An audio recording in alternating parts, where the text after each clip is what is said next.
ஜப்பானை சேர்ந்த ஒரு பிளேயர் வந்து ஒரு மல்யுத்த வீராங்கனையை வந்து தோக்கடிச்சு அந்த இறுதி போட்டிக்கு குவாலிஃபை ஆனாங்க. ஆனால் இறுதி போட்டி நடக்கிறப்ப அவங்க எடையை செக் பண்ணுறாங்க. அப்போ வெறும் 100 கிராம், எப்படி வெறும் 100 கிராம் எடை அதிகமாக இருக்கிறதுனால அவங்கள டிஸ்குவாலிஃபை பண்ணிட்டாங்க. இல்லை எனக்கு புரியலை. ஒரு மனுஷனுக்கு 50 கிலோன்னா 50 கிலோ தானே. 50 கிலோன்னா அதில் 100 கிராம் கூட இருந்தா என்ன, 200 கிராம் கூட இருந்தா என்ன? முதல்ல எஸ்ஐ யூனிட் ஆஃப் மாஸ்னா என்ன, எஸ்ஐ யூனிட் ஆஃப் வெயிட்னா என்னன்னு சில பேர் கேட்டு தெரிஞ்சுக்கோங்க, ஓகேங்களா? ஏன்னா இப்போ வெயிட் செக் பண்ணுறதுக்கான இது வந்து என்னென்னா கேஜியில் தான் வந்து செக் பண்ணுவாங்க, ரைட்டுங்களா? அப்படி இருக்கிறப்ப பாதி பேருக்கு இன்னும் தெரியாமல் இருக்குது. மாஸோட எஸ்ஐ யூனிட் கிலோகிராம், ஓகேங்களா?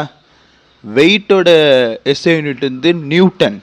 என்ன இன்னும் தெரியாமலே அது வந்து அளந்துக்கிட்டு இருக்காங்க. எனக்கு தெரில, ஸ்டாண்டர்ட்